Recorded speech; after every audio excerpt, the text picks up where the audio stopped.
All right, good evening. I would like to call to order the July 10th, 2023 Committee of the Whole regular board meeting of the State College Area School District Board of Directors. If everyone would please rise for the Pledge of Allegiance. I pledge allegiance to the flag of the United States of America and to the republic for which it stands, one nation, under God, indivisible, with liberty and justice for all.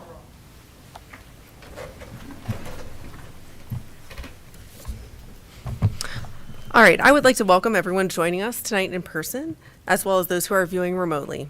The board held an executive session on June 26th regarding personnel and student discipline. Board members, with the agenda before you, are there any changes?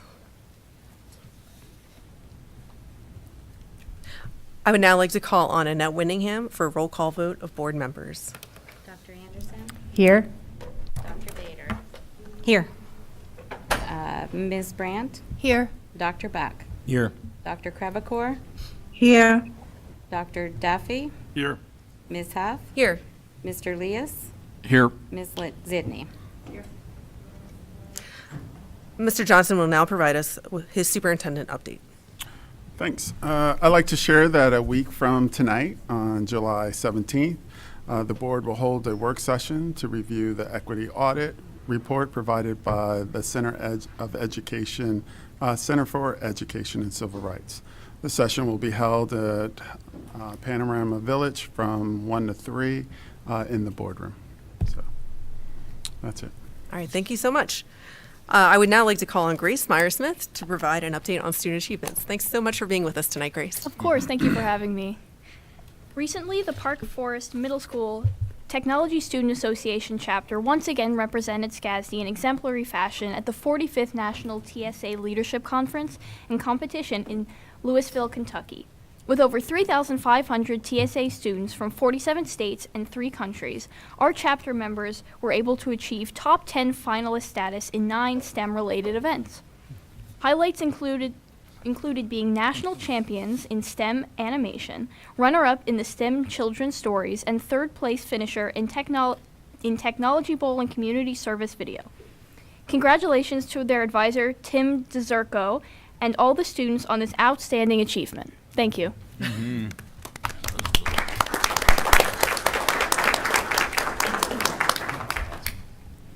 All right, thanks, Grace. I have a few legislative items. A few. I tried to be concise. So I wanted to let you all know that a budget proposed by the Pennsylvania Senate was passed last week by the Pennsylvania House with the promise from Governor Shapiro that he will line item veto school vouchers from the 23-24 budget. It was a big roller coaster. That's how we got to the end. While the budget isn't quite finalized due to some technical matters, SCASD can expect to receive about $16 million from the state for 23-24, compared to about $14 million that was allocated to our district in 22-23. Also included in this budget is universal free breakfast.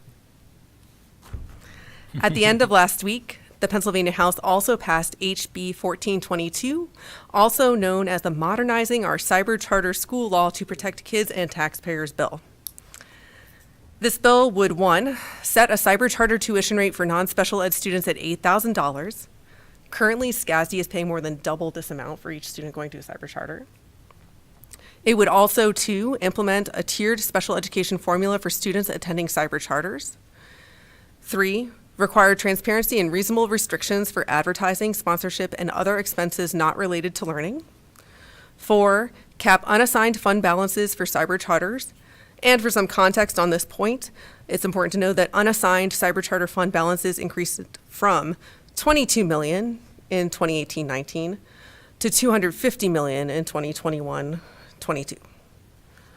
This bill will also provide wellness checks for students to ensure their well-being and to verify participation, require cyber charter school meetings to follow the Sunshine Act, eliminate conflicts of interest, and finally, require ethical reporting standards that every public school board member in Pennsylvania already does.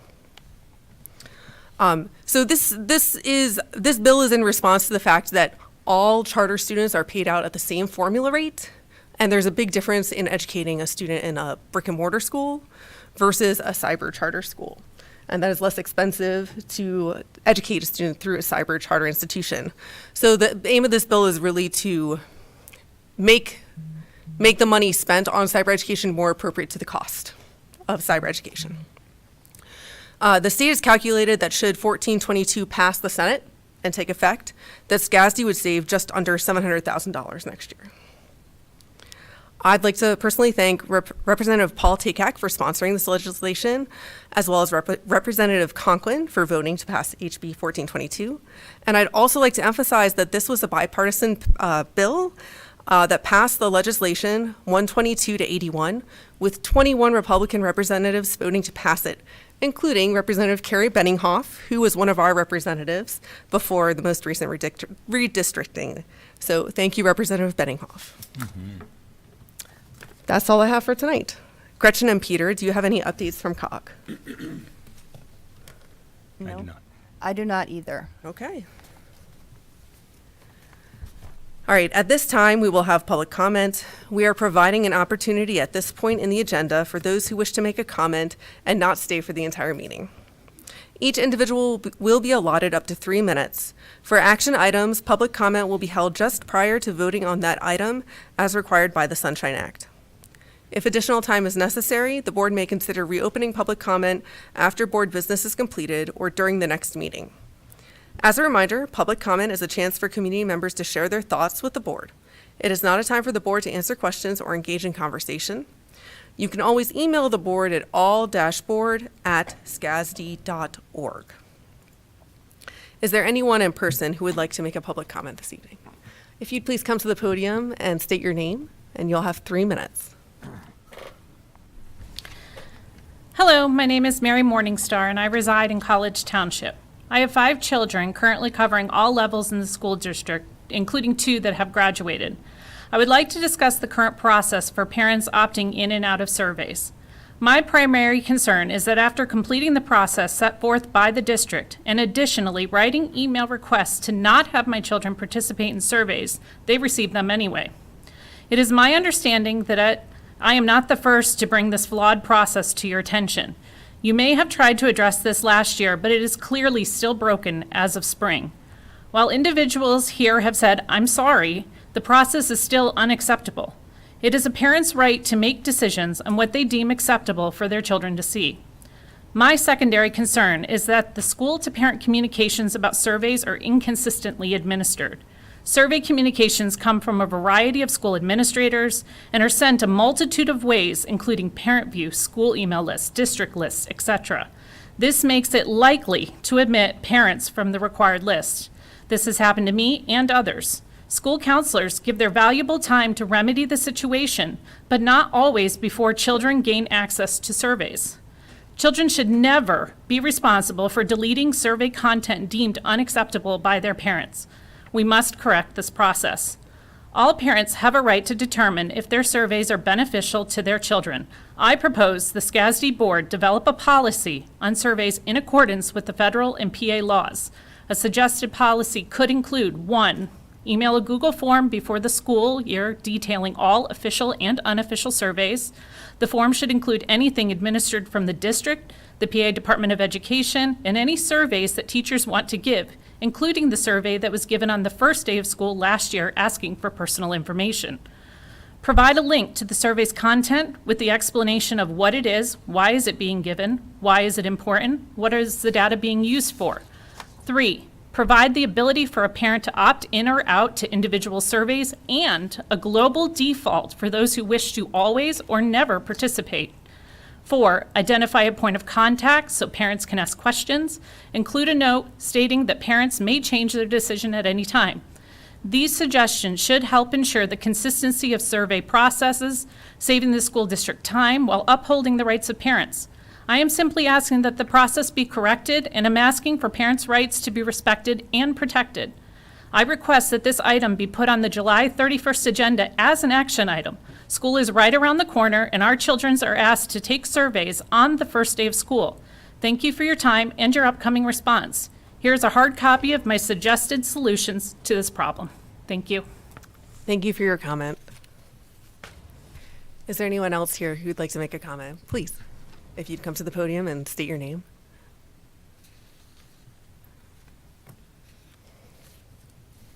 Hello, I'm Michelle Young and I reside in Ferguson Township. I'm speaking in support of Mary Morningstar's comments on surveys in the district.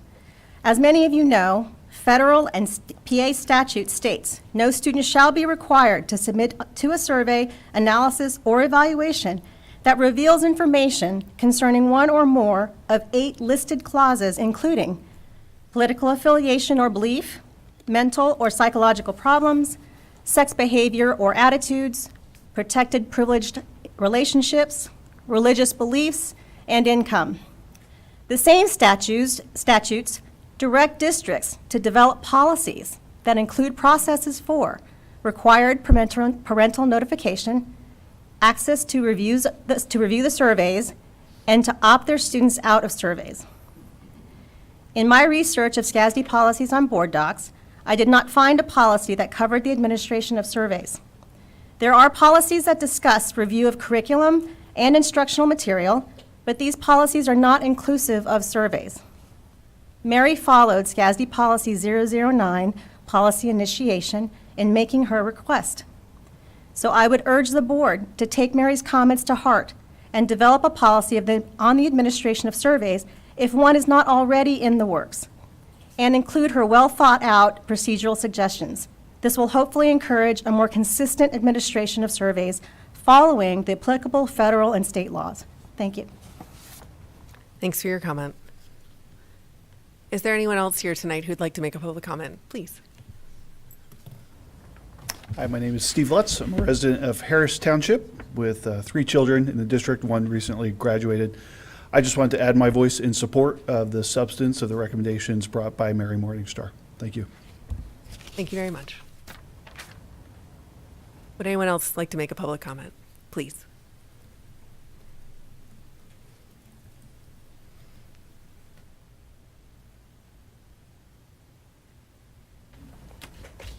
My name is Ken Lang from Patton Township. There are those who want to make the falsely characterized book banning issue about race and underrepresented groups. But this is about neither of those things. It's about information being concealed from the general public and whether or not those obscene and sexually explicit that content is appropriate for public schools. It's about whether or not this content should be funded by taxpayer dollars. I understand that there are progressive people in communities of faith who oppose those of us who would advocate for the removal of any book. I get it. Having said that, I want to make something clear about the people in these communities of faith whose objections are grounded in their faith. These reactionaries across the country, as they have been called, are not uniformly Christian.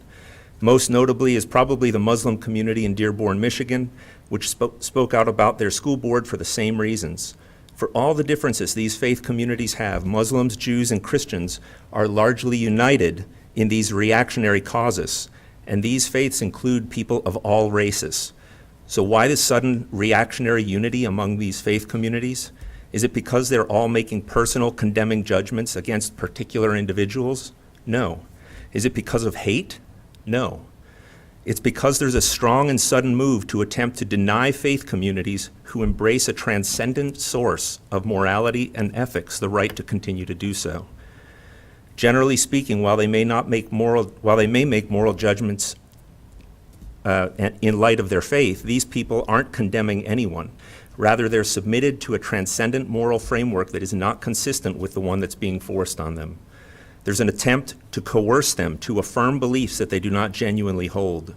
These people don't need to be fixed, trained, or rehabilitated. Where the left goes wrong is in its declaration that these convictions are motivated by hate. It goes wrong in asserting that people can't hold such views without being uncivil or unwelcoming. I suppose that welcoming for these people means that they have to abandon their convictions. The tolerance that is so often demanded by the left is also required of the left. Don't coerce people to abandon deeply held convictions that are grounded in First Amendment rights.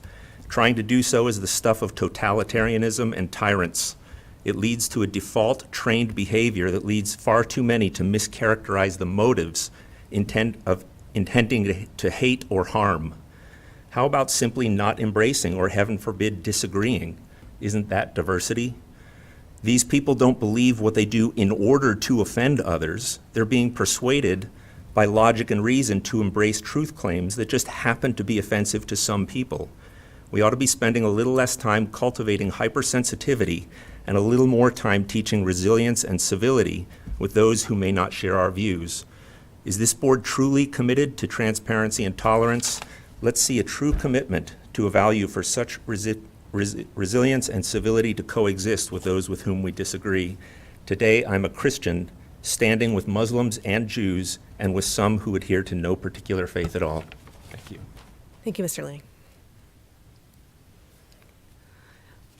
Would anyone else here tonight like to make a public comment? Yes.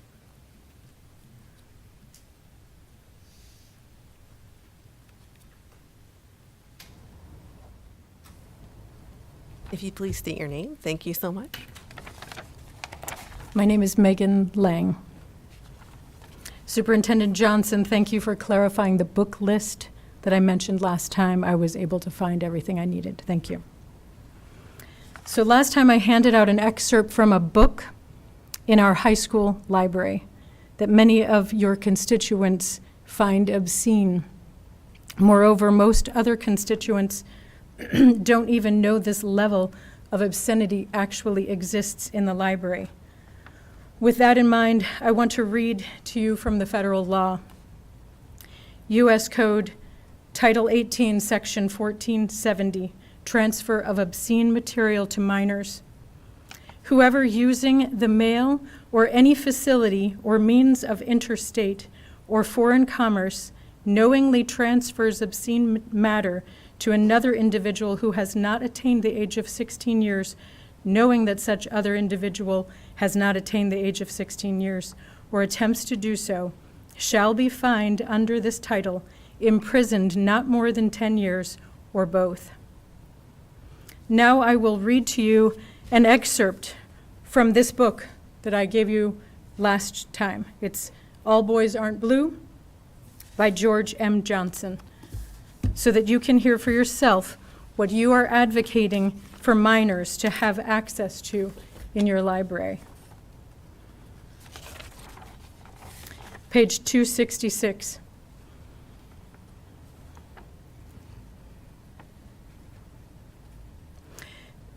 As we kissed, he began unzipping my pants. It was clear to me in this moment that he wasn't new to this. He reached his hand down and pulled out my dick. He quickly went to giving me head. I just sat back and enjoyed it, as I could tell he was too. He was also definitely experienced in what he was doing because he went to work quite confidently. He then came up and asked me if I wanted to try on him. I said sure. I began and he said, watch your teeth. I didn't want to let him know I was inexperienced, so I slowed down and took my time and luckily got into a good rhythm. He didn't know I was a virgin, and I did my best to act dominant like my favorite porn star. I was an actor, and this was my movie. There was so much excitement running through my body. This was much more than losing my virginity. For once, I was consenting to the sexual satisfaction of my body. This moment also confirmed that sex could look how I wanted it to look, and that it could be passionate and kind, but most importantly, fun and satisfying. His body felt great in my mouth. I came up after a while and kissed him again. We both got up and went to his bedroom, where we got completely naked. That's 3 minutes, Ms. Lee. Okay, I'm going to say one last thing. It is not necessary to be so explicit. In fact, it is harmful. What are you going to do about it? Thank you so much.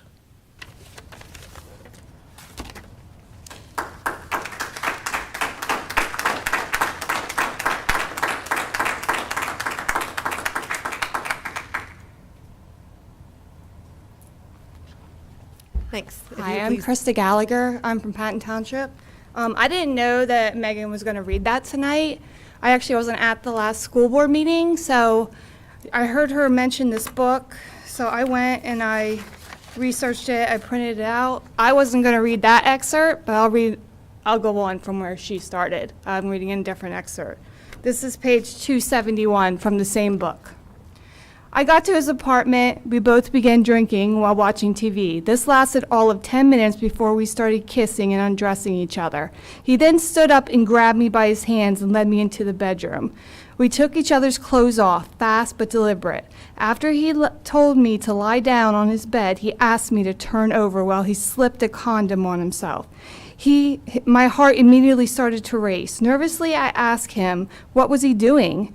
And he said, you. I laughed at first, but then then told him that I had never been to the bottom. He looked at me and said, well, that's about to change tonight.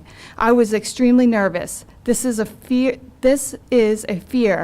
as with most things that you are going to do inside of me. And he was large. I was going to try. I had previously topped someone who clearly enjoyed it, but he had been enjoying anal sex before I ever came along. He knew what to expect. I didn't. As an avid porn watcher, the only thing I knew about anal sex previously was that it was painful, at least played up as such on the cameras. Nervous and drunk, I listened and got on my stomach. He got on top and slowly inserted himself in me. It was the worst pain I think I ever felt in my life. He then added more lube and tried again, which felt better, but not by much. He began his stroking motion. Eventually, I felt a pleasure with the pain. I can't say that I didn't enjoy it, because I did. It was painful for sure. In those few minutes, though, I can say that he was gentle. His aim wasn't to hurt me, and my aim was for him to feel pleasure too. He didn't last long inside of me, thankfully. He gave me a kiss before he pulled out. He didn't stay long, nor did I masturbate after. I was in a state of shock. I just wanted to go back home. This is what taxpayers pay us to put in the library. This is pornography. This is nothing that high schoolers should be subjected to or can, it says right on the front of the book, should not be given to minors. It's listed a 4 out of 5.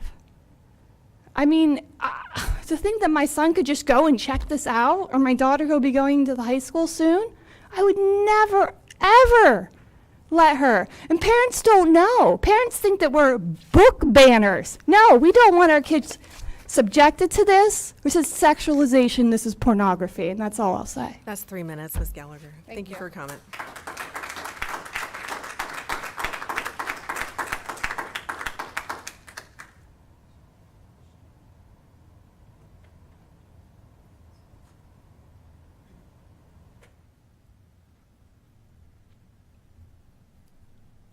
My name is Michelle Shelberg. And I'll continue. Page 268. I remember the condom was blue and flavored like cotton candy. I put some lube on and got him up on his knees, and I began to slide into him from behind. I tried not to force it because I imagined that it would be painful. Actually, I think that's what she was just reading. The Supreme Court has ruled that transmitting obscenity and child pornography, whether via the internet or other means, is illegal under federal law for both adults and juveniles.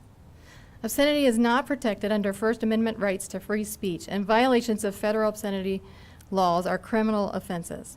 The U.S. courts use a 3-pronged test, commonly referred to as the Miller test, to determine if given material is obscene. Obscenity is defined as anything that fits the criteria of the Miller test, which may include, for example, visual depictions, spoken words, or written text.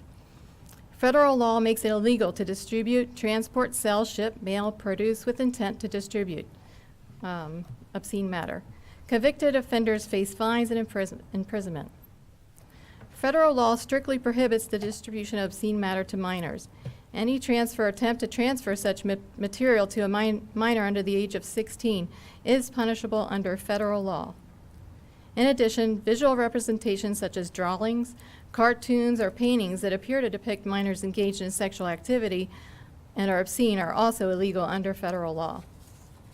I believe the law was read to you earlier.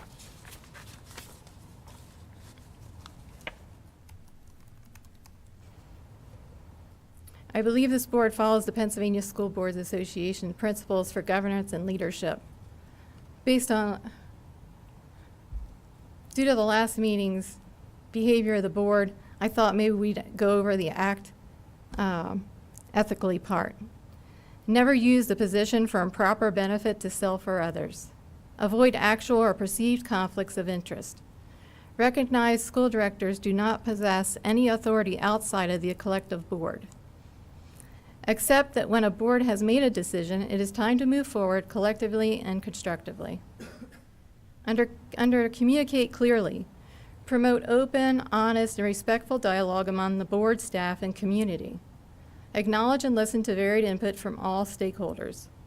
Promote transparency while protecting necessary confidential matters.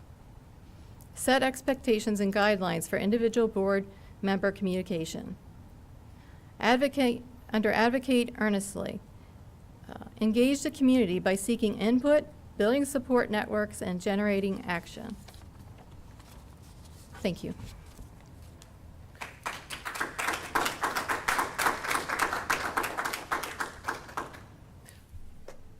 Would anyone else here like to make a public comment tonight?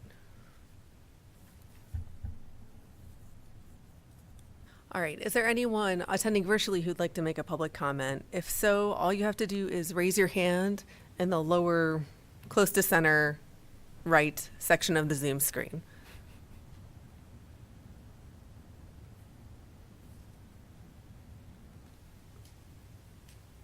All right, seeing none, we will move on. Moving on to information reports, I would like to call on Christine Merritt and Jackie Saylor to provide an update on the middle level intervention resource changes.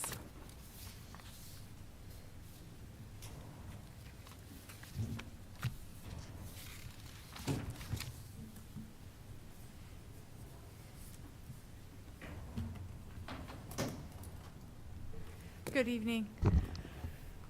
For 2 years now, we've been able to operate a intervention class at the middle level for a very small group of students who are either reading below grade level or have expressed some additional need for math support as well, usually below grade level. 2 years ago, we started using a product called VMath by Sopris Learning, and we've had some success with that. But as we've used it, we've realized that the same company makes a different product that we feel would fit our needs a little better, and it's called TransMath. It has nothing to do with gender, it's just the name of the product, it's all math. So just to clarify that. Some of the biggest considerations for this change is that VMath is designed to be a grade level product. And if students are below grade level, the teachers have to go back into younger grade levels and find the content and pull it out. It's a little more time intensive for them to be able to customize learning for students. Second, VMath is designed to be taught in order, in progression. So it's harder to pull out something from different here and there. It's not quite as effective. TransMath also has fewer topics and goes into greater depth, which we feel, based on the needs of students that we're seeing, we just feel would be a better fit.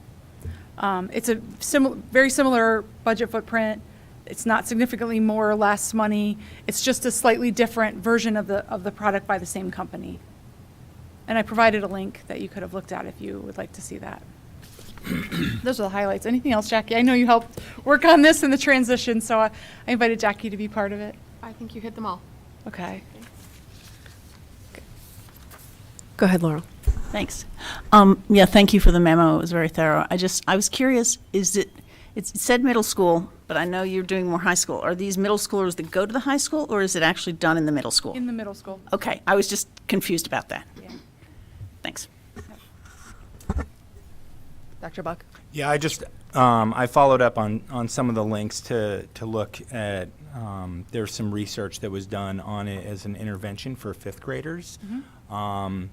And the sort of suite of things that it puts together indicated success in research done on math literacy that I thought was really, very promising. So I just wanted to share that it seems like there's a really good reason to believe that this will work based on peer-reviewed research. Mr. Leos. Yeah, I'm a huge fan of the customized learning paths that you can create on that. So I'm huge Khan Academy advocate, as you know, Christine. So, and that's what you can do there, and that's just so great, particularly, you know, under a well-trained hand to be able to design those, to fill in where the gaps are for the students and not make them go through a whole grade level thing Right. if they don't have to. Right. So It allows I us to really, give them what they need. right, versus, exactly. You know, yeah. Yeah. Yeah. Yeah, so that's what I very much appreciate about this package, is being different from the previous package. Dr. Crevecore? I agree with everything that my colleagues said about the TransMath. The only question I have is that you looked at the TransMath like 2 years ago, but decided with the VMAT. And what was your thinking at the time? We thought it would be more grade level based. And coming out of the pandemic, we realized that their students are a little further behind than we anticipated. And we pulled out content for them, but it's not as easy to do. And you kind of don't know that till you're working with it. It's the same company, it's similar content, it's just the way it's arranged is different. So it's more user-friendly for our teachers, who are dealing with so many different students with so many different needs. Okay, thank you. Dr. Duffy? Hi, Jack. Thank you. So the publisher's been around for quite some time. Yes. And they made their reputation based on doing the kinds of things that Peter has talked about in terms of providing an evidence base. That's their claim to fame in terms of all the materials that they produce. I do have kind of a Randy type of question. To what extent are there a lot of consumables with this? How much are we buying, which is just basically new textbooks versus the consumable materials? And basically, roughly speaking, what will the cost be for this investment? There's some online materials. There are. Yeah. Is mostly online content that students are able to work through. Okay. And teachers are able to pull out and assign to them. Okay. The cost always depends on how many students are in the class. Got it. So if there are 20 students in the class, for example, we only pay for 20 of the booklets or the materials that we need.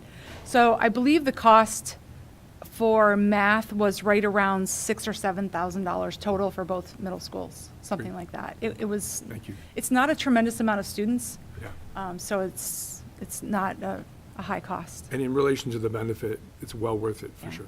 Thank you. Yeah.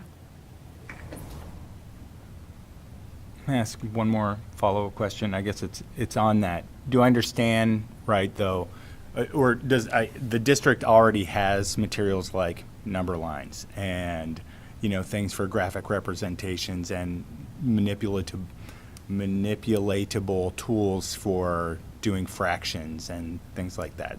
Yes. Yes. Okay. Mhm. Yep. Because those were really core to what they were talking about, Yes. that students be able to make a connection between abstract quantification, something concrete they can play with, and then verbalizing the material and explaining it. Correct. Okay. Yep. Yep. Because And they may have a deficit in one piece of that, but not in the others, and that's what it seems this is particularly good at doing. Yes. Okay. Yes, is identifying if there's a skill set and a student has a gap in a particular area. This can help to target and build the skills needed in that specific area to help support the rest of the skill set. Great. Thank you.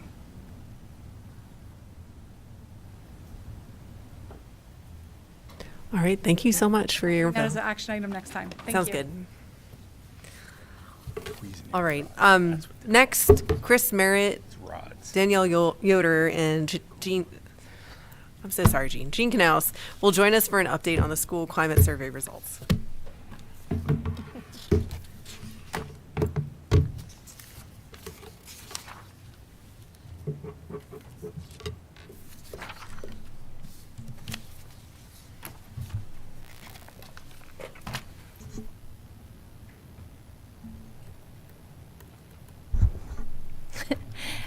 Good evening. With this presentation, Jean's is immediately following on mental health, and we met earlier today. So a lot of what I'm going to share, I did share mine out ahead of time. Not every slide will be presented tonight. I'll give more of a broad overview of all schools. The breakdowns of the individual schools I have hidden. That's not to say I can't answer them or we can't answer them afterwards, but I think that they'll coincide pretty nice. So I'll go through the broad data. Like the last time, we didn't disaggregate. This is just really looking from October until April, and I'll give you, there were a few inconsistencies that I'll touch base on, just so you know that some of the data that you're looking at isn't really comparable from October and April, but when we get there, I will share out. So once again, when we do the Pennsylvania School Climate Survey, it is recommended by PDE. October of this year was the first that we did administer it. With it, that survey that is state-driven, all of the questions, they cannot be altered. The specific surveys that focus on the student support and engagement, the social-emotional learning, and the safe and respectful school climate. Just to give you a little bit about those three, as Jean and I were looking at some of the data tonight, student support and engagement, the questions that are asked are really about what do the adults, how do I as a student perceive the adults and the staff and how they treat me in school. Social emotional learning is, as a student, how do I perceive the other students in my school and their actions? It's not them looking at their own actions, but the other students. And then safe and respectful school climate is, do I as a student believe our schools are safe in the particular areas? So that might help you as we go through some of this. Tonight I'm really going to highlight our positive areas, which you're going to see as green, our areas which was not all highlighted on the presentation that I shared with you prior with Lynn late last week. But I can update that later today, send it to Lynn so that this one is what is on board docs. But again, we looked at this and we added district questions at the end that I'll review tonight, or you probably had a chance to review, that really focused and aligned on our strategic planning goals. So we're trying to look at those, and those questions that you will see later directly tied to the or the district comprehensive planning goals, and some of the areas that we want to grow. So really we're taking this year as a baseline. And trying to determine next steps for even when we're going to administer it, but we did do it 2 times this year, just to begin to collect the data. So we'll start with the student overview.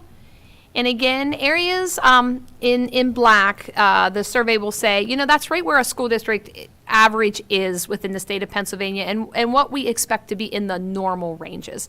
Anything we would see as in the green is perceived to be you're higher than typical data, and that's a strength for your district. So in October, you will see at the elementary level, we had 2 areas, the total score and the social emotional learning, that was higher than that was considered a strength in our district.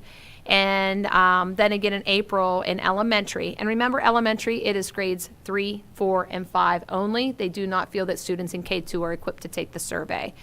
And then in middle and high school, you will see in April, this was the one that in October, 709 students took it, but in April, they had almost twice as many, and they did see a reduction in overall social emotional learning. So that's something that we're going to keep our eye on.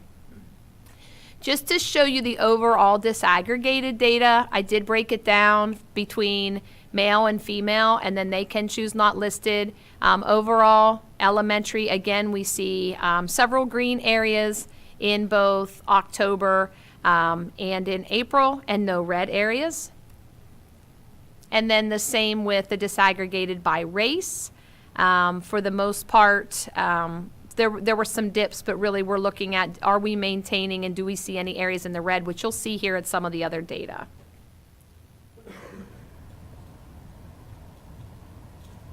The reason I had originally taken this one off for tonight, but it is important that what you'll see throughout is typically in State College Area School District for it being our first year, even though we're not where we want to be, and we're going to talk about some areas that we want to focus on beginning next year, and we have been focusing on, Jean will share with you. We are above the statewide data in almost every area consistently K-12 or 3 to 12. And even with the other parent and staff surveys as well. So that is really what that will show you as far as the comparison of statewide to specifically State College. The middle school disaggregated data, I should have shared with you on the one screen. In October, over 900 students took it, and in April, we realized that there was a glitch with one school, and only one school is represented in the April data due to a glitch, and so we know now to put better checks and balances in place and make determinations. But when you look at the middle school data, just realize that two schools, really you didn't have two schools feeding into the April data, whereas you did in October.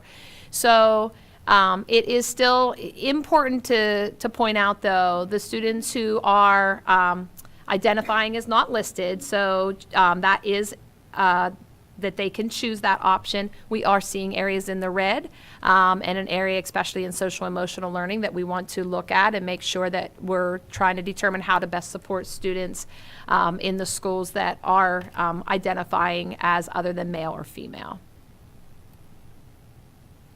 This is our breakdown between the middle school. Again, it's hard to compare it. We were talking, we're not sure that we would be in the red with the Pacific Islander group, but it is there, and it is one school. And then also you will see the dip, again, in social emotional learning average with our Black African American population. So we're going to have the schools dig a little bit deeper within that as well as they look to set goals for next year.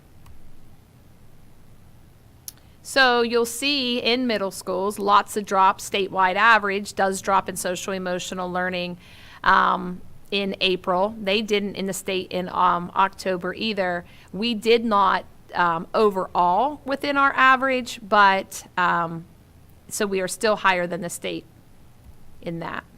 And then the high school, again, you are going to see the similarities of those who are not listed in social emotional learning, and both in October and in April, so an area that we'll be focusing on to try to dig deeper into. We also saw areas in some of the similar areas in April, and remember, and the high school did survey potentially several hundred more students. We continued to see red in similar areas of some of our minority students.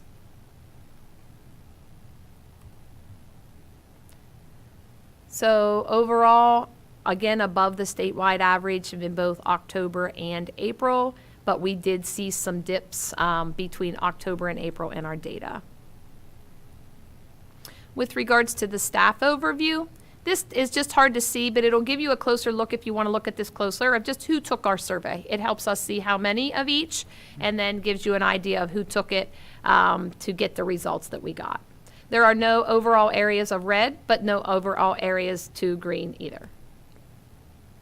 The staff data is again above the state data, but we did see dips from October to April. I don't believe that yours is in green. Like I said, we decided to try to highlight some of these so as I go through the rest of them. But as we looked at the students versus the staff, between October and April, we there's the elementary staff even perceives SEL as a strength. Remember, the students did too, but when we reach middle and high school staff, there is concern of the students' social emotional state. Parent overview, they don't disaggregate down, so I have to kind of go in and just share similar information. We really saw very similar strengths. There were no areas of below 2.5 in October. We had no areas below 3.1 in April. I thought that was good. Similar strengths really about how their children are being treated in schools. And if you want to see, that's who took the survey, so you can see the majority. But it really was, in April, shared out that similar numbers took for each grade level. Community is very difficult to get the data. We do share it out, so there is no way to tell that if the people that took it in October are the same people in April. It is just sent out to different representatives, but it's still data to look at to see how the community is thinking or perceiving our school in those areas. Danielle, what kind of ballpark number did we get in community responses? So I actually sent out more in April than October to try to get more. I think we were still right around 30. So not a ton from the community, but we want to make sure that they're not a parent. So we're trying to get people that are represented in the community but not part of SCASD in any way, and it's just difficult to get them to submit. For perspective, Yes. in a community of 40,000 roughly. Right, yeah. Thanks. We have different, I can't think, mail serves that we do send to, for community to try to grab, and like I said, we reached out to some other people too. Yeah, oh no, it is true, correct. We're going to move into the district added questions. So again, these are directly aligned or actual, when we worked to our comprehensive plan, they are exact areas that we are hoping to improve upon. So this gave us baseline data. Yours does not have this. What we did is went in and just showed you, they are pretty similar with regarding, are they in a SCASD sport or activity? There was a little bit of a dip in the high school, but otherwise there was a little bit of a percentage in elementary and middle school growth. For the non-SCASD, by April, we saw a higher percentage, but I want to say that our goal is 90 by 2025, so we have some work to do if we really want people to be involved in some sort of activity, either in school or out of school. But please note, they're two separate entities. It could be 90% because they could be in-school activity, or they could be, it could be a total of 90%. Yeah.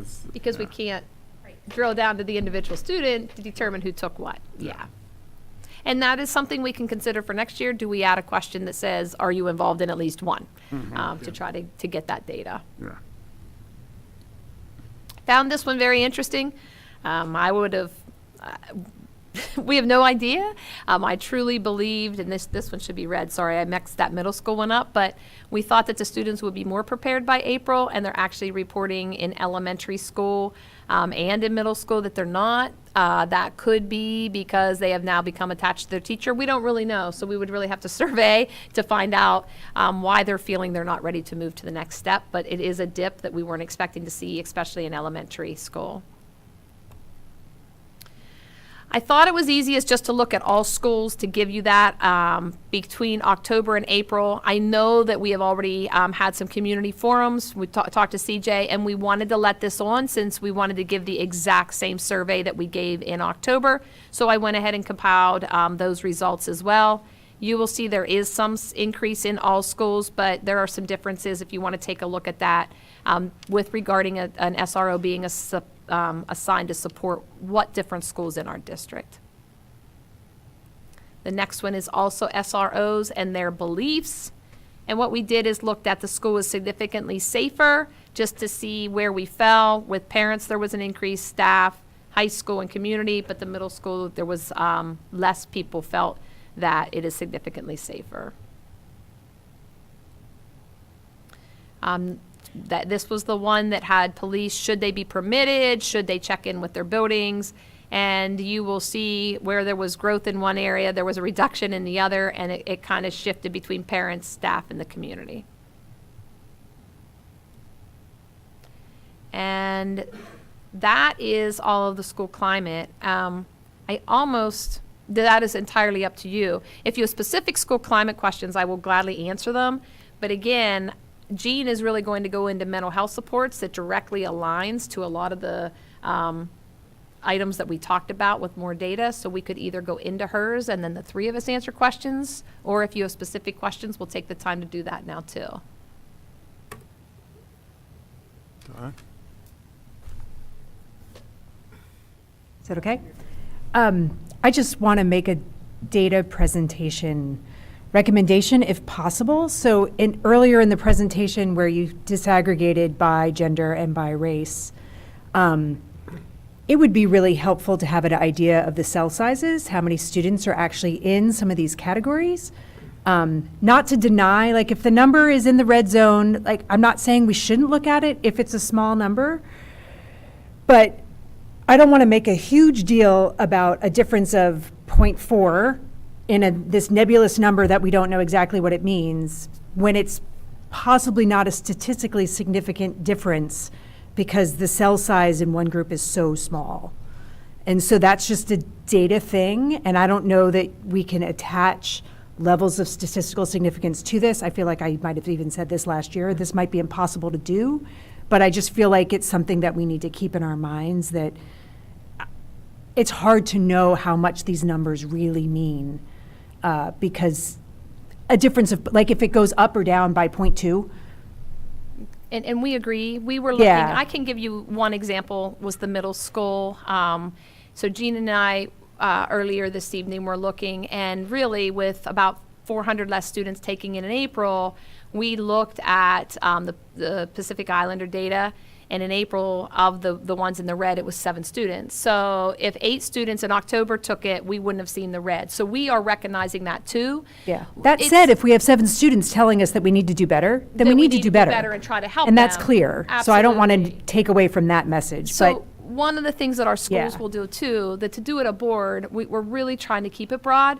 This data goes out and they disaggregate at their individual school, and they can really drill down to see that. And that's what we have to be doing to make sure that every school comp plans are looking at where do they need to focus. You would, if I took the time to break this down into the 8 elementary schools, there are some elementary schools that have really high areas that another school might be a red. So like this school maybe need to focus on school safety, and this school is focusing on social emotional. So that's what we'll do with our principals. But I agree with you. This is just a snapshot that is very difficult to tell. And then to begin to add all of the numbers, it just gets into real messy looking data. understandable. Thank you. And so I just want to add to the comment is that you will also see this information during your school board visits when you start going to the schools and actually looking at their data and seeing how they're coming up with their goals to address some of the concerns or some of the things that they have seen from these surveys. Dr. Carvacor, would you like to make a comment? Hello, can I speak? Yeah, we can hear you. Okay, actually, my question was a little bit similar to Debbie's, but one of the things I wanted to add is that I know how parents could be fed up with all these surveys all the time. Everything you buy, they want a survey. But I also would like to know, like, what happens to our data if a lot of students start opting out? And how do we convey the importance of these data to the parents that want to opt out? And our values after it, how significant are the results going to be? Could you address that? Chris and I talked about this earlier today with regards to that. And we do, if you recall, in October, we actually sent links to the exact questions that would be asked that are focused on social emotional learning. Some of the ones that are the high priority that people may not want their children to answer. But we didn't have a large majority opt out, but Carlene, you do bring up a point. But we are trying to be respectful of all people. But the more people we can get to take this, you're right, the better district or school data will get to really focus on the true needs of the students. Chris? There are a number of students in secondary that don't take it. They call it opt-out. They just, when it's given, they just choose not to take it. So this one is not a high-pressure situation. If you look at the number, I think there was an overall number I saw on a slide. Yeah, it was at the top. It was on slide 6. Thank you. Slide 6. If you look in October in the high school, 709 students took it out of 2,300. And then. Yeah, slide 6. Yeah. And then in April, almost twice as many kids took it, but still only half of our population. It's 1,307. So there were quite a number of students who elected not to take it. So it has it right underneath here to help you. On slide 6, if you look underneath the date, the month, you'll have a number. That is the total number of students. That's okay. So there are a number of kids who don't take survey, any survey. When we, and that, And adults. it's not going to help us with our comprehensive goals because we're not going to have it. But they do not give you scores if they don't believe you have enough population to determine it's statistically relevant. That is how we quickly realized that we couldn't get information from one middle school with regards because there weren't enough people to take it. But if there aren't a certain number, they do not feel it's valid. So we try to take the information we can get from any survey, hoping for 80% to then determine what we can get from it. Thanks for pointing out where the number was. I just, for the future, I know roughly how many kids are in the high school, but other people don't, and I don't have a sense of how many elementary students we had. So if we could reference like our rough number of students to have some kind of sense of the percentage of students that are taking it, that's kind of almost more meaningful than the actual straight up number. At least for me, it's yeah. Sorry to interrupt, Laurel. Go ahead, Ms. Sidney. And I have no idea if we could even get this information, but I'm thinking now when we look at other places in the state and how many people around the state take it, do you have any sense of how many districts now are even doing this? So when they give us state numbers, are we talking about 10% of the districts or 90%? Or So is I there- don't have that number, but I Yeah. can find that out. Like I said, Yeah. I truly We're- don't we're know. I new know at it. PDE is, as part of their Safe Schools initiative, is really encouraging it to give it and use it. But I will reach out and look to see if we can find out how many are actually participating now. Well, and I'm actually thinking beyond that, and I think there is this thing that it's being ramped up all around the state, because at some point it might be helpful if we can look more at that cohort idea, because if we've got in there some schools in very depressed areas or in very wealthy areas or in, there's so many differences that I think, to me, though it's interesting to see the state numbers, it's our numbers. So like you said, even if there are only 7 children, if there are 7 children, but, so just a thought when we look at the state piece of it. Did you have something, Dr. Duffy? I don't know whether it's worth the additional minute it will take to bring this up. But one of the things I was wondering about, and given in the disaggregated data, the relatively small numbers of students in each of those cells, the ones that are red. So it wouldn't be difficult to develop focus groups around those categories through which you could really drill down a bit and find out what's the student's experience that's leading them to express their concerns the way that they are. But you can do that through your meetings with the administrators at the building level, which basically answered that question. The people who know the teachers best, know the kids best, can get to that data in a meaningful way. And it just occurred to me that might be helpful. And we had a few schools last year that actually took the data and shared it with their student advocate groups, had them ask, what can we do, and try to, and that was elementary, middle, and high school. So not every school, and we didn't require that, but it was interesting to find that that's what they did to really determine where they wanted to focus for the year to get better, but they included the student voice. Great, thank you. Mr. Leas? Yeah, so we did get some of these data points, when we met with students. So they talked a lot about this. So when the board met with the students over at the high school. And so that's just a high school sample, which it shows is not too, how did you determine, I don't know, I don't want to call it like cut scores, but maybe binning of the data, like what's green and what's red? Was that statewide? Yeah, so that is state. If you want to, look right here. The state determines everything above a 3.4 out of is considered a strength. And then I should have pulled this back. This was in the fall one, and you weren't here. And then, like I said, the black is really pretty much what the norm is, not bad or good, but where you want to be.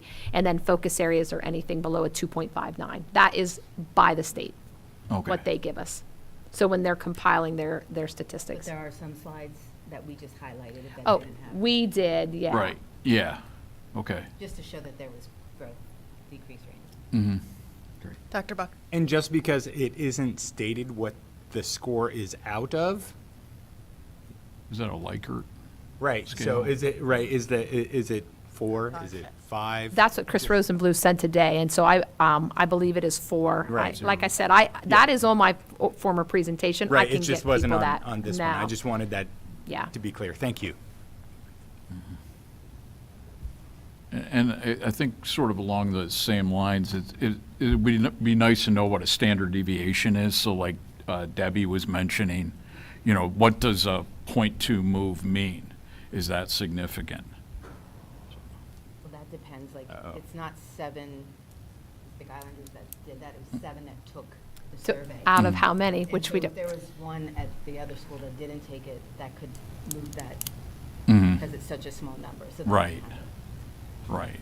But I mean, when we talk about some aggregate numbers, like for the per school numbers could be in the hundreds, right? So that would be where, is it 0.2 or is it, 1.2? What's significant? It's the variance. All right, any final thoughts or questions? All right, thank you so much. Jean will stay with us at the table to provide an overview of the district's student mental health supports for the 2023-2024 academic year. It looks like everyone's staying. That's great. Just gonna Thank stick you. around. I feel so protected here. I have to say, I'm super excited about presenting this data tonight. And I'll go over demographics, so I did hit that, having known that that was something in the past that was important. What services we provided this year, what we're providing next year, some of the data overview, and then some of our expenditures so far. And so demographics, this is really critical, and I really want us to take a few minutes just to look at this. And I highlighted in yellow everything that has increased over since 2020, 2021, 22, 23. Look at the homeless numbers alone, from 56 to 156. That's hugely significant and has impacted our schools greatly. Our ESL numbers, our SLD is students learning disabled, so students who are identified with learning disabilities. The number of free and reduced lunch increases. All of these are risk factors. Some of these students, our homeless students, probably are ESL, LD, and free and reduced lunch, right? Have multiple risk factors. So this is really important to start with, to say our numbers of needing supports are increasing. And now I'm going to show you the fun stuff. Yeah. You don't have it, you want me to share it with them quick? Oh, yeah, you can share it, sorry. Yeah, because you're sitting here. I'm sorry, yeah. I was out of town, so I wanted to wrap this up today and not, yeah. Okay, so, yep, yep. now have access. All board members should have access at this point. If you check, you were just granted it, it won't be on the board, you'd have to go to. It'll be in the top of your email. And then you can access it as a viewer. Yeah. Thank you. Yep. Thank you for doing that. Okay, so then I'm going over, I want to make sure everyone's with me. The internal mental health staff, so just for 22-23, this is what we had. A total of 44 individuals hired by the district that support mental health. This includes counselors, psychologists, mental health clinicians, social workers, and then our 2 MTSS for SEL. So the number here I wanted everyone to kind of focus on is 44. Last year, 22-23, we had 12 contracts for mental health services. And they're all listed here. I want everyone to be aware of all the contracts we've had and who they were and what we did with them. And then the mental health data. And so when I had presented, I believe in May, this was asked for, and I didn't yet have the information from the Basque survey. And so I went in and dug into this. And what I want to present, what I want to kind of talk about a little bit is I took the red and yellows together, and what was tabulated in the fall and what is tabulated in the spring. Then I try to go down this rabbit hole of looking at the individual names of students to see if they were different from fall to spring. And what I concluded was that was a rabbit hole no one should go down, and that it really is an early intervention tool. It's a tool to identify students who are struggling at the time that this is given. And so that's exactly what this did. But what it also shows across the board, except for in like 3 areas, is that we're making gains again, and we're closing that gap, and so that makes me really excited. So this is 4th grade and 5th grade. And then you'll look at 7th, 6th, 7th, and 8th. And it's interesting that 4th, 7th, and 11th, the middle grades, are the ones that are going up a little bit. Everything else is coming down slightly. So that's positive in the right direction and something for us to look at then also. And so here's 9th, 10th, and 11th, and 12th, and you can see those numbers going down. Super exciting. Then this is an overview, and I align these for 21-22 data against 22-23. Everything has gone down. So we've had 355 SAP referrals last year, 21-22, and 346 this year. So you can see each number's gone down slightly. I did want to point out on the mental health reform form that we had 109 of the 175 were 63% white, 109 of those were white, and 64 or 37% were students of color. I also want to point out that even though you see like Elizabeth James, for example, having 35 clients last year, those included clients that were referred to the form and also non-clients who were seen for crisis intervention or something of that sort. Our form didn't track that last year. We now are tracking that differently. So what you see on the other side are just students that were clients. And then at the bottom, the asterisks can be anywhere from 45 to 55 students that they've seen based on crises or situations happening in the moment that they needed extra help and support with. And you just kind of put an asterisk on the bottom there. Okay. And then these are our interns, so kind of give you an overview of our intern support. And what's interesting is that in 21-22, we had 22 counseling education students. This year we had 13. But even though we had less students, we provided more hours and more support to them, which I think is quite incredible. And our students, our higher level students, are getting a lot of support and understanding and working with them. So that was something that was pretty exciting also. And so our expenditures, spent a lot of time getting to know Joe during this process. And so I just really wanted to take 22-23, what we budgeted, and then what our current projections are. And why I say that is there's still a few lingering bills out there that we added in here with the expectation of what they would be, so it's not exact, but it's pretty darn close. And so if you want to look at the last line for the total, you can see we budgeted $634,368, and we have our current expenditures as $536,830. And that's a result of contracts not being used, contracts not being using the total amount that was allotted. For instance, Mindful Village was $85,000, and that was only submitted $74,000. So it's really working closely with these individuals and pulling them in when we need them and how we need them. So next year, you can see our overall expenditures are $485,720, which is pretty significant decrease. So we are closing the gap and decreasing the money put into that. So all very exciting information. And then so next year, this is kind of where we identify the services that we're going to need. And you can see at the bottom, if I give you a brief summary, we went from 45 staff currently, 44 this year to 45 next year by adding the counseling coordinator at the high school, and then the total number of contracts from 12 to 7. We still are working on something for the middle level. We have a gap right there with Dr. Mike Wolf leaving the district that left a spot there that we needed to figure out what we're going to do. And I have some ideas that I'm working with central office and trying to utilize that. We'll probably come back with some plan for that in the near future. That's it.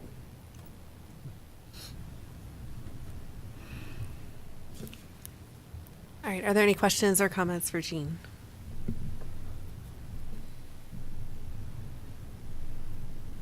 Dr. Buck? Yeah. Thank you very much. I had two questions. One is just, would you clarify what all is encompassed in the red or yellow, what the characteristics or attributes are that you include? Right here? Yeah, no, in the, we say. Gotcha. I'm sorry, just so that's that, right here. Just so that that's clear. So red and yellow are elevated and extremely elevated in social emotional needs and students' perception of themselves. Okay. So it's self-identified. And what is included in elevated levels of social emotional needs? Like, what are they talking about? If there is an elevated level, and they say, and you say it's red, what are they experiencing? So it could be a number of things depending on which area, if it's internalizing, externalizing, those types of things. So it could be, I'm not liked, my parents don't like me, my family doesn't care about me, I don't have any friends, my teacher doesn't help me. So it's those types of things. Okay, all right, thank you. Yep. And then the second is, so if we go to page, slide, I think 17, right? And this relates back to slide 15 too, also. So we have. Expenditures? I'll do my best to relate between them. So there is, on slide 15 there, we see that budget decrease. And then I'll give you 17. Okay. Okay. From, All right. from 536,000 and change down to 485,000 and change.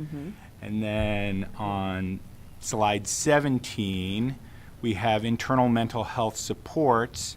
There's an increase in counselors and a counseling coordinator, but then in school psychologist, was it 17? Right, sorry. LSW, where was it?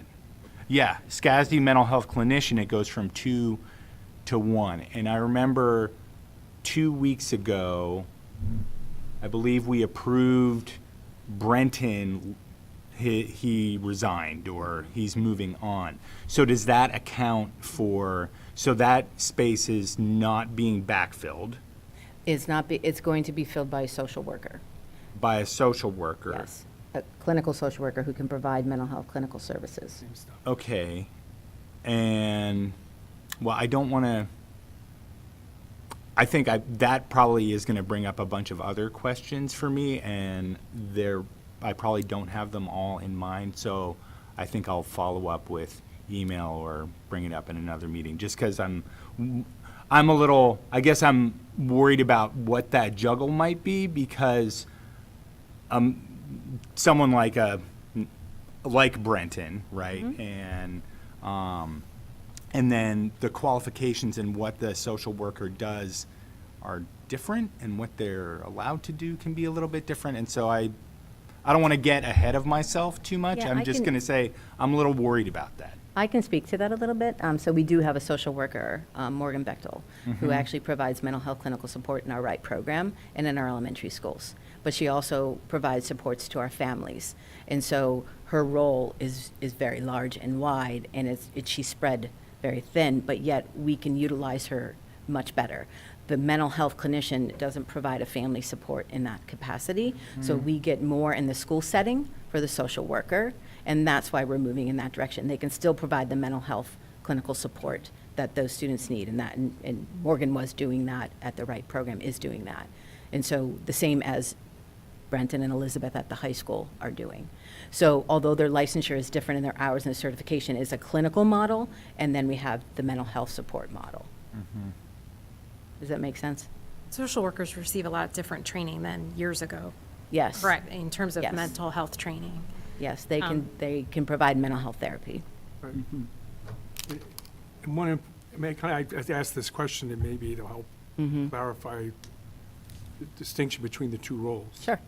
The mental health clinician is more likely to be an office practice Correct. clinician or a specialist. Clinical environment. In a clinical environment, one-to-one therapeutic work with one student at a time. Yep. But doesn't have a strong connection, doesn't build strong connections with the family necessarily. They may communicate with the family, but the focus is on the student, if you will, as the client. The social worker does that client work, the individual client work, but also builds a relationship with the family, and there's a linkage, much stronger linkage with the family system. Correct. As well as with the student. And I see value in that, frankly. Yes. So, but I would, is that fair to say in terms of the That's very fair relationship? to say. And the clinicians we have are amazing and are doing amazing work. But what also comes with the clinician is that supervision piece. That is $7,000, $21,000 for each clinician to do the supervision hours, because we aren't hiring licensed clinicians. And then there's just different levels of support that's out of my certification area And so that's another piece. And so supervision is another obstacle to that. Go ahead. I guess the thing that's maybe eating at me a little bit and where I have some worry, and I doubt that we'd be able to alleviate it in this meeting right now, is that I worry about those 24 kids who, I'll just say Brenton, that clinician would see. The social worker will see. And then, well, but Brenton is, that position is no longer available to see it with those qualifications, those students, and the transfer of those students into a. Those students can be transferred to a social worker. The social worker will provide the mental health support that Brenton was giving. That we actually just had that discussion today and how we're going to support his clients that he's leaving. And we also have an 8 to 10 week kind of caveat in the school that our mental health clinicians are supposed to see students. So we're not a clinic, and so our goal is to get students on a list and work towards getting them supporting and outside services. And so the social worker fulfills that goal just as well as a mental health clinician does in the school setting. Dr. Carvacor, would you like to ask a question? Yes, I would. And my question was similar to Peter's, because I did have some questions about that too. I love, Jean, thank you so much for the chart that you gave out, because it really does clarify a lot of things for me. So I really appreciate that. But because they're all mental health workers, sometimes you get confused with who could see students, who, like what jobs do they do? And I think in the future, or if you could even email it to us, it's something like Peter said that we don't really have to go through now. But just for my own clarification, I would like to know the duties that each can or cannot perform, like briefly, just so I could know, like if we need to hire more social workers or if we need to hire more clinicians, or, to support our students, especially when you say that there could be an increase in a lot of these areas with our students. So I just want to know that we're hiring where we need to be, depending on the jobs that each one of these mental health providers provide. Do you get my question? I sure do, and I already have that. I can hunt that up and send that out for sure, because this isn't the first time that's been asked. The master's is a master's in social work, and it's a mental health clinician as a master's level clinician. Both can get their licensure. The difference is clinical model has to have supervision with a mental health clinician, where the social worker doesn't have to have that. And so that supervision piece, PDE recognizes that, and that's why I can supervise them. I can supervise the mental health clinicians, but I can't supervise their clinical. We have to have someone else that oversees that piece. So that's why the school piece has always been hard to fit in here. And so we're making it fit by paying extra for that supervision. But the results that Morgan Bechtel or the social worker is getting is the same results as our clinician when working with students. Now, when you talk to mental health clinicians and social workers, they may disagree with that. But in the school setting, I 100% feel that they're equally able to work with our kids. And I can Okay, also thank you. say, just in having experience in wraparound services as a school counselor with a master's, was able to do in-home therapy, counseling as a behavioral specialist or a mental health counselor within the homes as well. So there's a parameter, a continuum, but all of them can do mental health counseling within the home.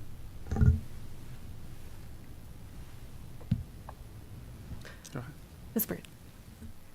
I have two questions, and I wrote them down like I always do. So my first question is, are there students, and it's actually a good time after those questions were just asked, because this is what the thinking is the same behind my questions.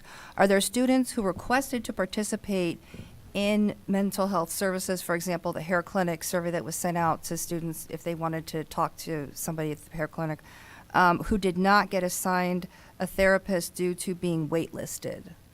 Any student that filled out the form, we were able to get them services. Great, okay. And then my second question is, because I keep hearing from people that, oh, there's so many wait lists, we can't get service, you know.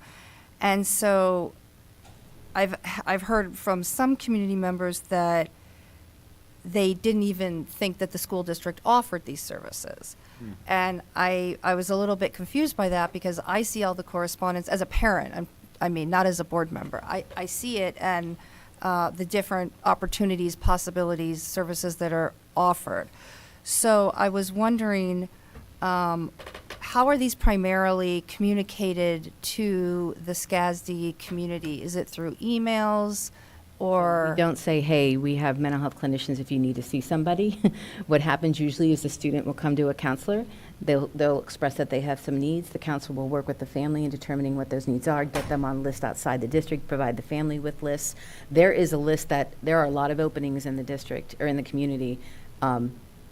It's just what they're looking for, they may not want. And what I need to continually remind people is that this isn't an easy button for services. There must be barriers before we can provide it. And those barriers are transportation, money, insurance, a commitment to time. And so that they have to show a barrier in order for us to provide a service. And if they don't have a barrier, we work with them to get on list and to make sure that they get the services they need. So it happens that way. So it's not a, hey, we have this. It is a, oh, you need help, let's talk about how we can do that. And then, and if they need services, we fill out the form, and then we talk about how we can provide that. So in terms of the direction of communication, the student would need to go to? Or the parent, yep, or a the teacher. parent, Yeah, it can or happen through, okay. yeah, it can happen through SAP, it can happen through, you know, I'm concerned about my child, and have a teacher as a concern. It happens that way, but it's not a email to say, hey, these services are available. Okay, thank you. Sure. Dr. Bader. This has been a really long conversation. I'll try to keep this really succinct.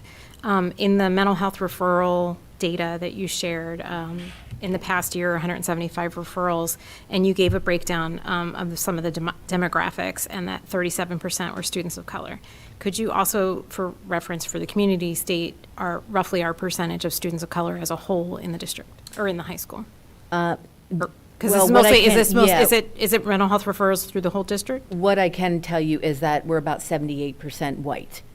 And so, because then that would encompass everyone else. Does Right. that make sense? Yes, Okay. that's fine. So if we're talking about 63% white in those referrals, that's lower, and we're Right. seeing higher percentage of students of color. And the reason I asked that question is to refer back to the survey data, in which case, Danielle and Chris, you shared information about some of our students of color being more often in the red zone, correct? Well, I don't think it's the students, and their perception is that No, I'm just saying there's impacts on students of color. Yes, there That's what I'm definitely trying, is. that we're seeing mental health referrals in a higher percentage of kids of color, and we're seeing reports of problems with SEL and how students feel that they're treated in kids of color.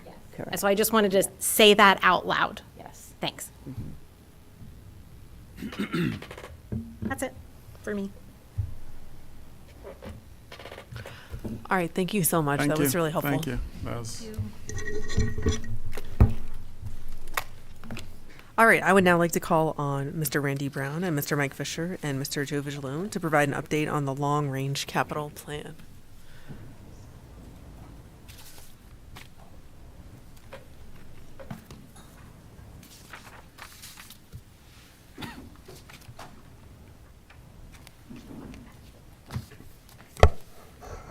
Good evening. Good evening. We just wanted to provide you with a brief overview of our capital funding. Just to remind, we talked about this throughout the budget process, as well as when different capital projects have been discussed, but just wanted to reiterate once again, with the various conversations that we've had and the multiple different projects that we work on throughout the year, where the various funding is coming from. So I'm going to let Joe take the lead here and talk to you about the two attachments that were provided to you, the one being the Capital Projects Fund versus the Capital Reserve Fund. And I will give just a brief summary. Get my computer connected. The Capital Projects Fund is the monies that we use for what we call our deferred maintenance or our capital, small minor capital projects from year to year. And our Capital Reserve Fund is the money that is set aside from the general fund for major capital projects. And that money, once it's transferred to the Capital Reserve Fund, can only be spent on buildings, major renovations, purchases of buses, and the payment of debt service. So, Joe, do you want to start with the Capital Projects Fund? We definitely can, and I picked this up. This is one of Donna Watson's last going away presents to us. She really worked hard on this and a few other things to get things ready for us and put us in a good place. So going through the capital project funds, as Randy has shown, if you look the second paragraph, contributions in this projection are scheduled to increase by 2% per year through 2032, 2033. But you can also see a significant decrease in the amount of fund balance anticipated in this fund. And a large portion of that is spending down the $4.5 million of bond funds, which are largely going to be used for the renovation of the north building and a portion of the renovation of the heating system and boilers of the north building over the next few years. And then the other half of this is found on pages, I believe, sorry about that. The $4.5 million being spent, I apologize, on page 4 is going to be spent over the next 2 years, with the largest projects being the north renovation and the envelope remediation, along with the BAS upgrade, building automation systems upgrade. And if you can see down there, if we access any of the contingency, we anticipate the ending balance for the fund to be just pretty much all spent.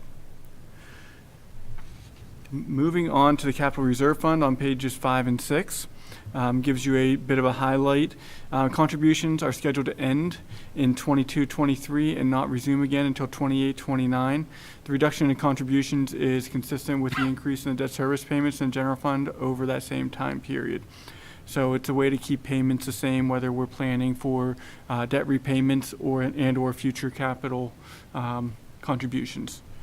And then on page 6 is the chart that will show an increase of the Capital Reserve Fund from $65 million at the beginning of 23-24 budget year and increasing to about $72.5 million by the end of the 2031-32 budget year. And the largest expenditures are anticipated to be the physical plant building and improvements at the athletic and recreation facilities. We also used $1.6 million to purchase for the recent purchase of land near Community Field. This fund would also be used if there would be any projects that would arise from the attendance boundary and facilities analysis that we're working on as well. The largest purpose for this fund is also at the currently to fund at least in large portion, if not entirely, the Park Forest Middle School renovation that we intend to undertake and begin through a district-wide facility master plan later this fall. Keep in mind that does not mean that there wouldn't be any borrowing, but because you wouldn't want this fund to go to zero. You would always want to have a balance in this, but the goal is to have the largest amount of resources needed for that middle school project, since we've known about it for such a long period of time, to be in our possession, and then also need to build a plan for renovating future buildings and other projects that may come along. Does that make sense? Much of this should not be new, but again, we don't talk about it holistically or as a singleton. It's generally as part of a larger budget discussion, and so we just felt that this was an opportunity to revisit and discuss it at this time. All right, are there any questions or comments for Randy and Joe? Dr. Bader? I just want to say I appreciate your verbal comments at the end about Park Forest Middle School, because I know for some people in the community, looking at this, not seeing it mentioned in here would probably cause some trepidation. And it's not that it's not in our plans. It's simply that we know that's part of the facilities master planning process, and that's when it'll get, like David, folding in the cheese. You gotta, sorry, it's a television show reference, but that will get folded into this whole process at some time in the near future. And we'll edit the document and update it so that it's there for historical records.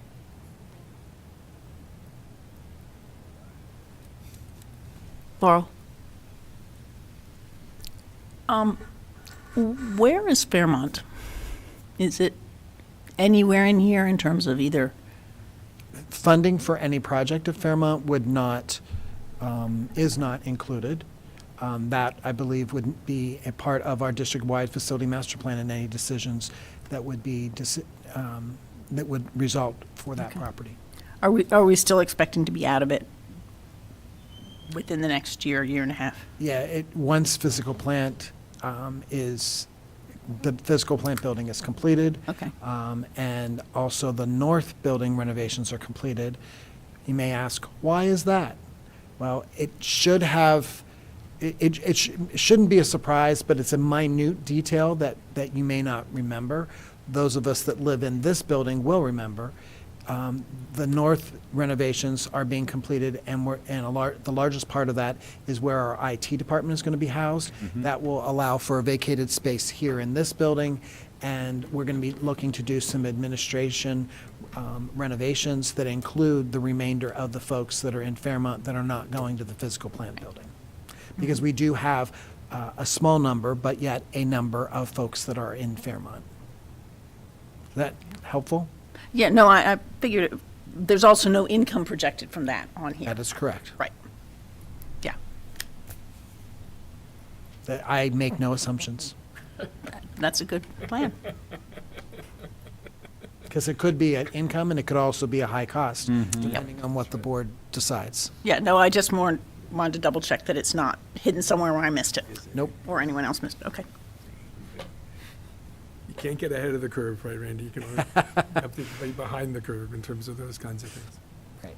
So I guess we're going to comment that I appreciate your laying this out like this, and this is a working document that will obviously change, and the numbers will move depending upon the progress of the projects that are being implemented. Yep, very good. I guess I do have one question. On the, I guess it's page 2, the Capital Projects Fund, we have $35,000 in contingency. Why is it $35,000? Essentially what is left. That is the number that was selected as we're spending down the bond funds associated with this. And before selecting another project to perhaps put into this, we thought the $35,000 for contingency for north renovations or any of these other projects would be enough of a buffer to do that. If it's not enough of a buffer, then we would select another project in there going on that would fit within the utilization of these funds. Great, you answered my follow-up question. Okay.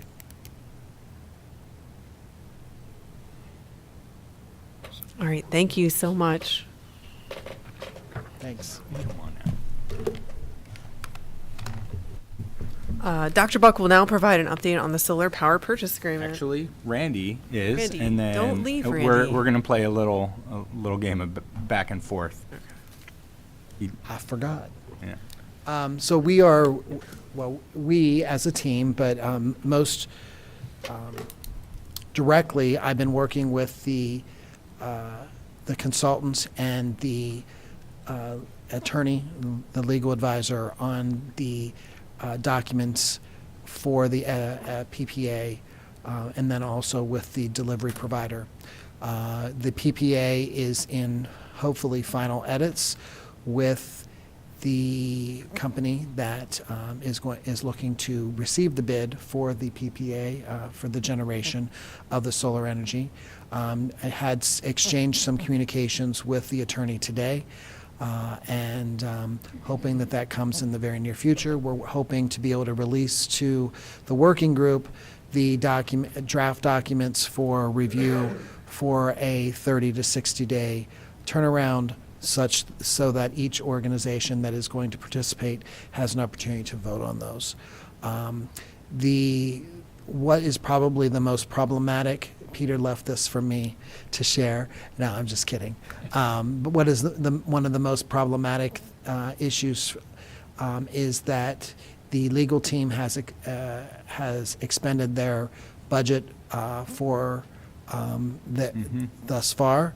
And just as a matter of record, the first amount of review came with a budget of $35,000, which they expended about $32,000. And then the second round was an additional $50,000, and that was fully expended. Actually, they are forgiving some of the expenses because they actually exceeded that $50,000 budget. We're waiting for a final budget to get us home through the final documents, and have yet to receive that. And this does bother me. However, this is a very unique situation that will cover a multitude of years. And the fact that we are working and engaging with right now 12 other 13 total entities.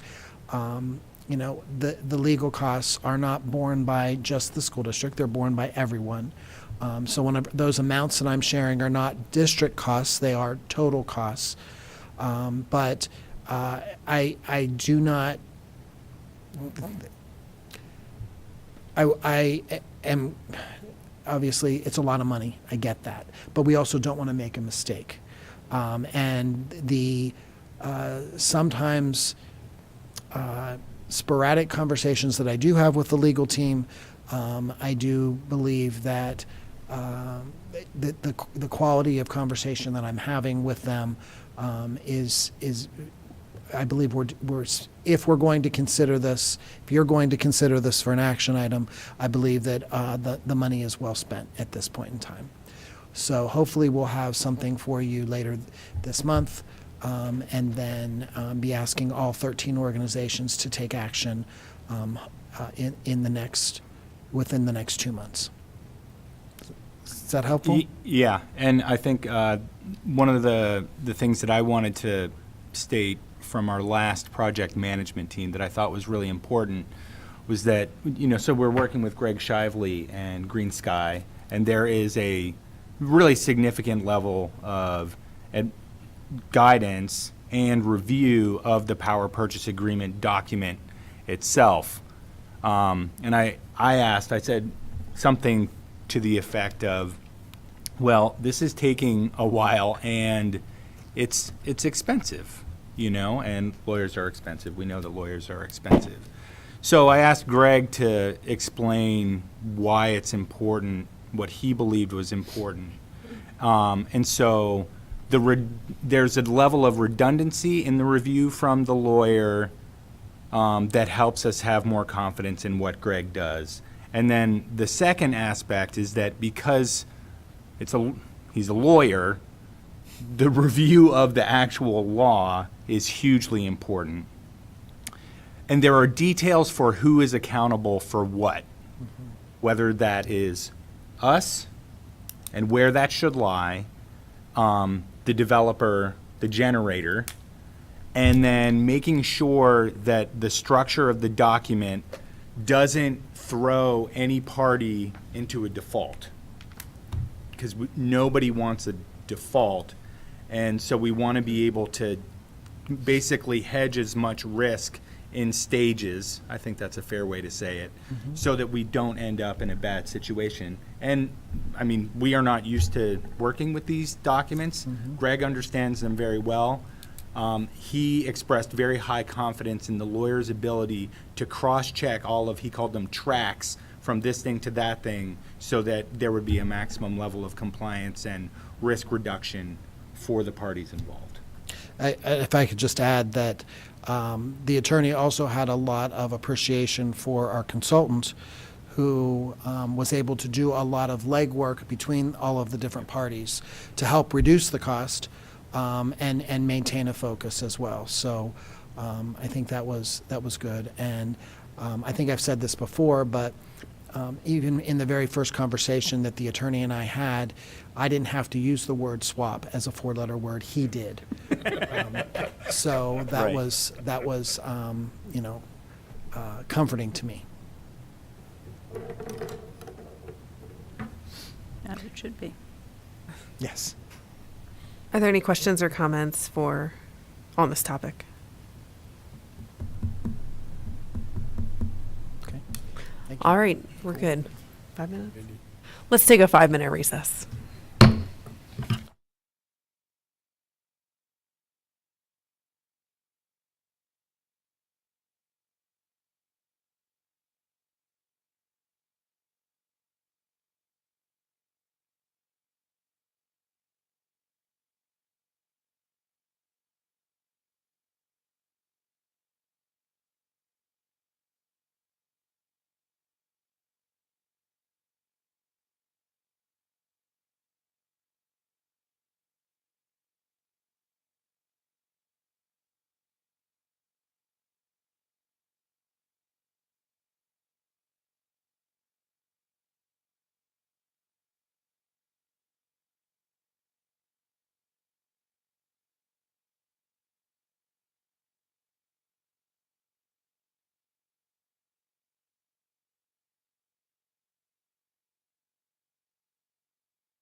All right, we're going to call this meeting back to order. We're back to public comment. So we now have time for additional public comment.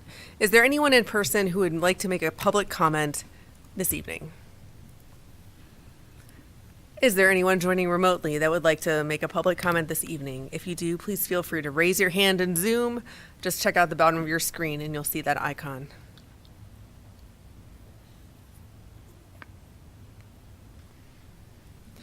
Okay, seeing none, we'll move on to routine approvals. Is there a motion to approve the routine approval listing as presented on the agenda? So moved. Second. Are there any questions or discussion? Dr. Anderson. Thanks. I do have one question on the CPI tuition. And I just want to refer back to a comment that was made by a parent last week. I don't need to be specific to that situation because I'm sure I saw administrators working on it during the meeting. But it's a just general question I have.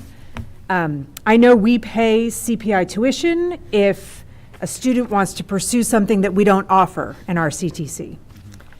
But as in the case last week, if we have something that we offer but we're space limited, do we have the option to provide it to the student? Like if we can't provide it ourselves, do we have the option to send the student to CPI? I would say that you always have the option to send the student to CPI. I'm the solicitor for CPI, and I feel confident in saying that they would be more than happy to take every single student in this Right. district if you wanted to send them. I think the question, what I'm hearing you saying, or I'm interpreting what you're saying, is if it's clear that if we don't have the program and a student wants to do it, we have to send them. If we have the program but we don't have space for the student, do we have to send them? I don't know that the school code itself is clear on that particular subject. And as I heard the woman saying, and I'm recalling 2 or 3 weeks ago, whenever it was, part of it, I think the child that she was referring to is moving into 9th grade. And at CPI, only one of the 3 sending schools sends 9th graders. So there are a whole bunch of different factors going on in the mix. I didn't have a conversation with the administrators after the meeting or subsequently to see what their thought process was. But I don't think it's as clear as saying if we don't if we otherwise offer it but don't have a space, we have to send them. Maybe we do, maybe we don't. Maybe CPI would take them or not, depending upon the grade level. Okay, that's helpful. Thank you. Any other questions or comments on routine approval? Is there any public comment on routine approvals? Seeing none, we'll have a roll call vote. Dr. Crevecore, Yes. Dr. Duffy, Yes. Ms. Huff, Yes. Mr. Leas, Yes. Ms. Sidney, Yes. Dr. Anderson, Yes. Dr. Bader, Yes. Ms. Brandt, Yes. Dr. Buck. Yes.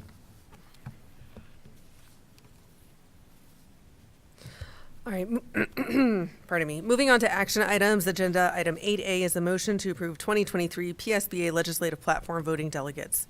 This is shown in attachment 8A. So moved. Thank you. Second. So for this, last year, Peter, myself, and Carlene attended the PSBA Legislative Platform sessions. Are there any members who'd be interested in going this year that didn't get a chance to go last year?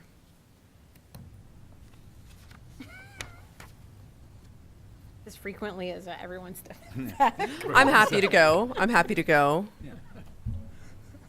gonna re-volunteer, Peter. Yeah, that's fine. It was fine. Carlene, are you interested in going again, or are you gonna pass on this opportunity this year? When is it again? I believe it's the beginning of November. I can get the dates for you. Oh, okay. I could go. All right, and it is a hybrid option, so we can attend it virtually. We don't have to actually be there in person. I might go, but if we have enough delegates, then I certainly don't Can have want an to alternate. take that away from anyone. What's that? We can have an alternate.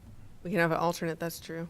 Gretchen, if you'd like to go, I'd be happy to let you have my spot. But Or do we have to decide tonight because we're voting? yes. Okay, let's put your name in there. Okay, how about you be the first alternate in case there's an issue? I just got back from a conference today, so. There's only so much you can take, right?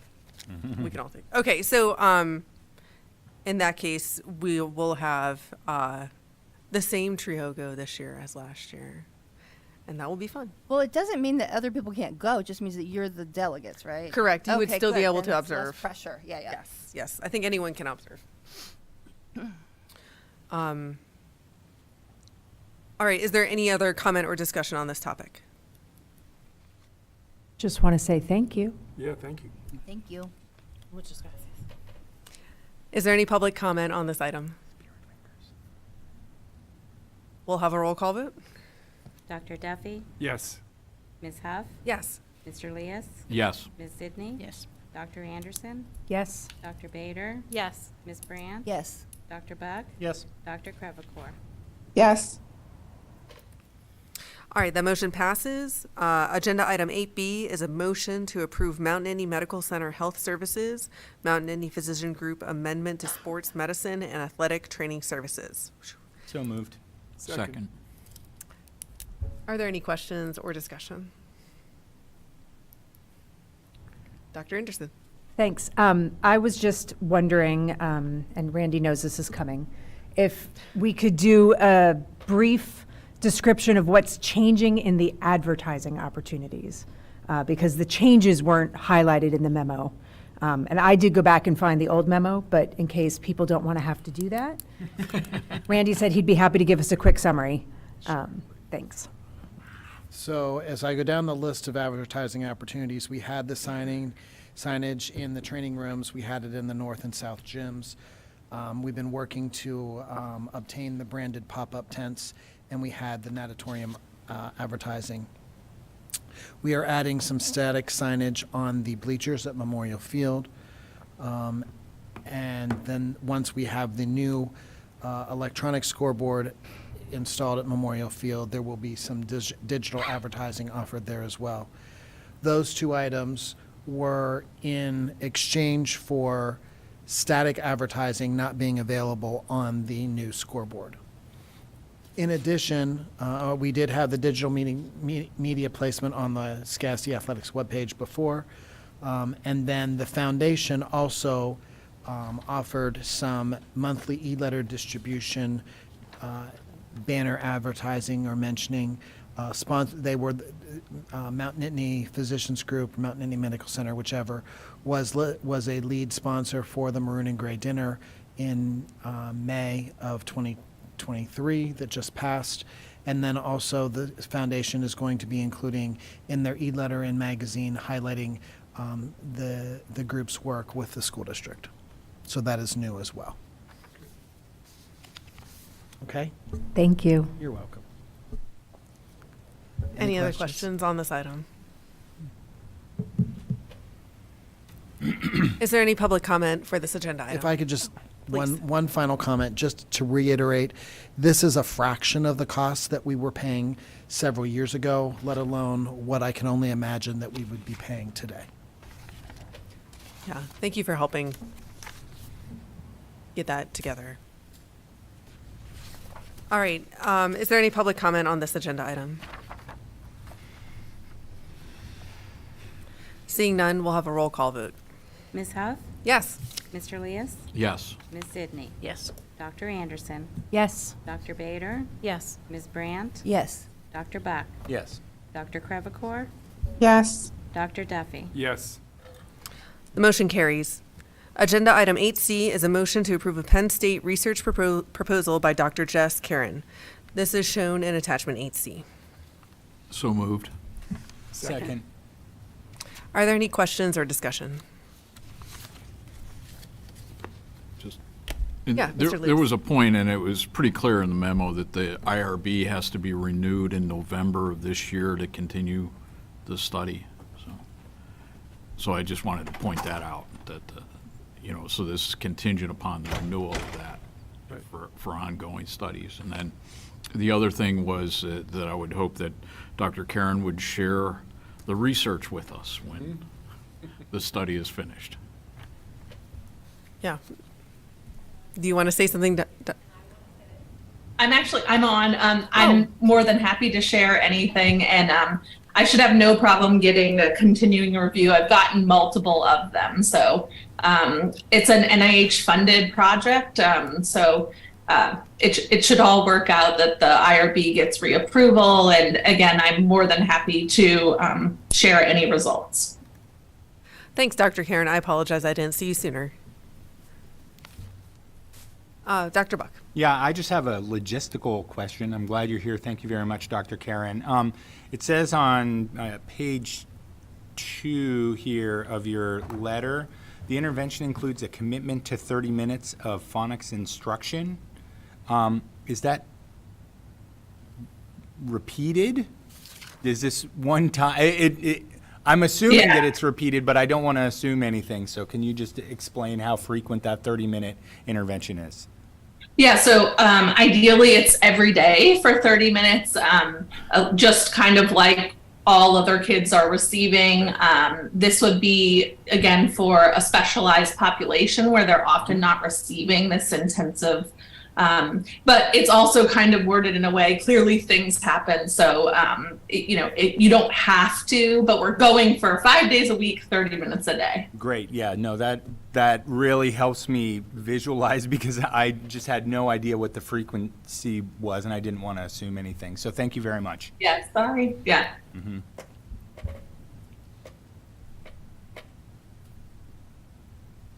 All right. That looks to be it for comments from the board. Is there any public comment on this agenda item?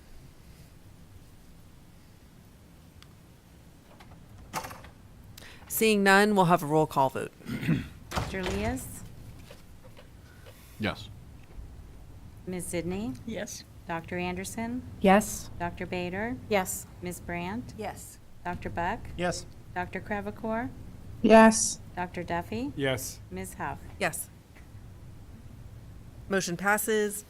Agenda item 8D is a motion to approve the Park Forest Elementary Building Automation System Upgrade Change Order. This is shown in attachment 8D. So moved. Second. Are there any questions or discussion?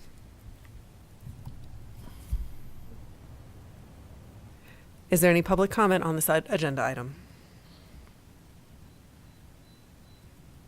We'll have a roll call vote. Ms. Sidney? Yes.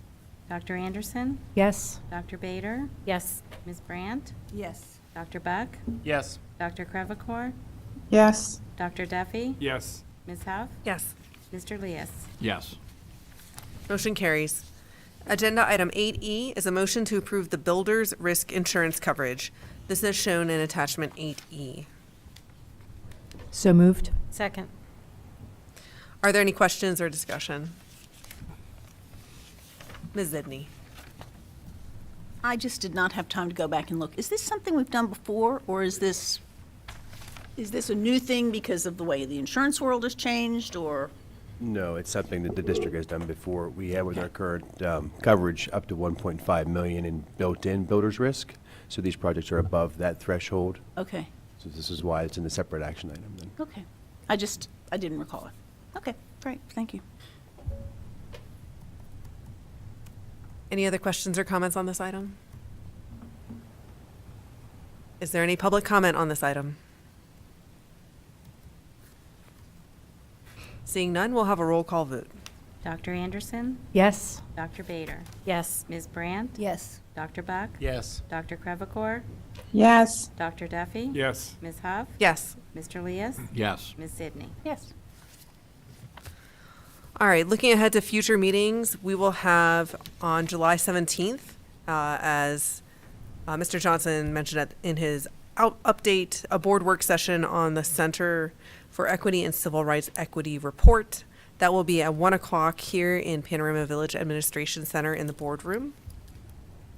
And then on July 31st, we'll have the next regular board meeting also here at 7 p.m. Panorama Village Center in the boardroom. All right, I'd now like to call for a motion to adjourn to this meeting to executive session. So moved. Second. All in favor of adjourning, say aye. Aye. Opposed? All right, thanks for your time, everyone.